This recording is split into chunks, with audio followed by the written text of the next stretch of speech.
Pour parler à Alexandre Dubé, studio à commercial cube.radio ou 1-877-827-2346.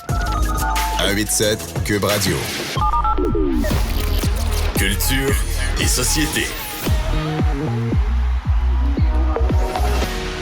C'était le 45e Gala de la Disque, le dernier animé par Louis-José Hood. Marianne Bessette, notre collègue journaliste à la recherche à Cube Radio, a scruté tout ce qui se passait. Salut Marianne. Allô Alexandre. Ben oui, hier à la salle Wilfrid Pelletier de la Place des Arts, le tout présenté à Radio-Canada, on a quand même eu droit à une belle soirée, Alexandre. Je te rassure, rien d'aussi marquant et drôle que le fameux Capitole et Funky de Ginette Renault de l'année dernière.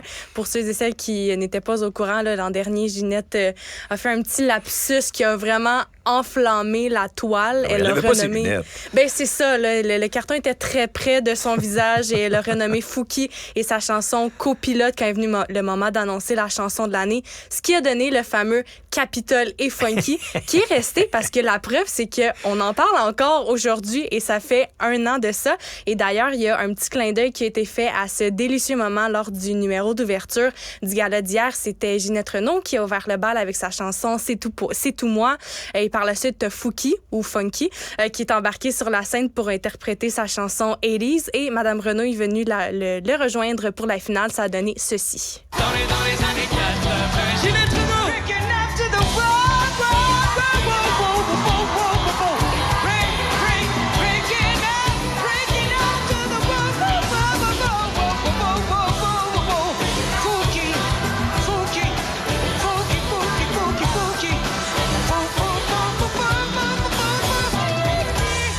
Qu'on l'aime. Ben oui, c'est parfait. C'était là une salle remplie de sourires, autant sur la scène que dans la salle de Fouki et Ginette tout au long de la prestation.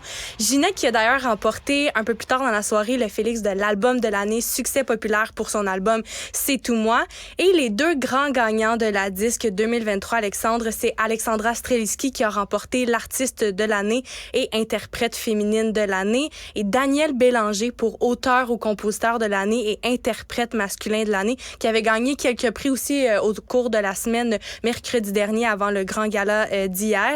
Autres gagnants, on a Michel Rivard, spectacle de l'année, Sale Barbe avec chanson de l'année, Canon, artiste autochtone de l'année et révélation de l'année, les Cowboys fringants pour le groupe de l'année. Bien évidemment, on pouvait pas passer sous silence la dernière année des Cowboys fringants et de Carl Tremblay, qui, je rappelle, souffre d'un cancer de la prostate et qui, malgré ça, a continué sa tournée estivale parsemée de quelques annulations seulement par-ci, par-là. L'animateur Louis-José Hood que tu as mentionné, c'était sa dernière année à la barre de l'animation du gala de la disque. Il a même débuté la soirée en dédiant le gala d'hier à Carl Tremblay, disant qu'il aimerait que la célébration soit à l'image d'un spectacle des Cowboys, soit digne, forte, fière et festive. Et là, bon, petit mot sur Louis-José Hood qui animait pour la dernière fois la disque après 18 ans à la barre du gala. Il a accepté le défi pour la première fois en 2006. Et là, maintenant, on se demande qui va accepter le défi pour 2024. C'est quand même des grandes chaussures à chausser là, pour la prochaine personne qui va être mandatée à l'animation du gala de la disque. Je comprends, c'est clair. Puis, écoute, après 18 ans, c'est indissociable l'association entre Louis-José Hood et la disque. On avait hâte de voir à chaque année ces numéros, les gags notamment sur les pochettes de remerciements. C'est très habile. Ça nous incitait même à se plonger dans les pochettes aussi d'albums. Pour aller découvrir des petits bijoux. Exactement. Puis je vais prendre un petit moment pour souligner ce moment. Ginette qui a encore une fois qui est partie avec le plus gros faux rire l'année dernière avec son Capitole et Funky. Et là, cette année, qui a fait un autre faux rire. Puis Louis-José Hood a quand même dit à la blague, là, moi, je répète mes textes pendant des semaines, même des mois, puis c'est Ginette qui repart avec le plus gros faux rire.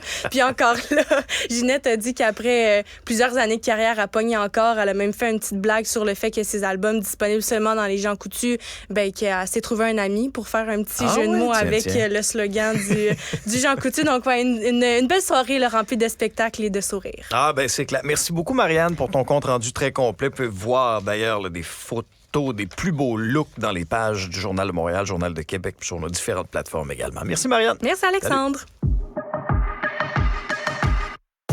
Restez connectés. Tout ce que vous avez manqué est disponible sur l'application ou en ligne au cuberadio.ca.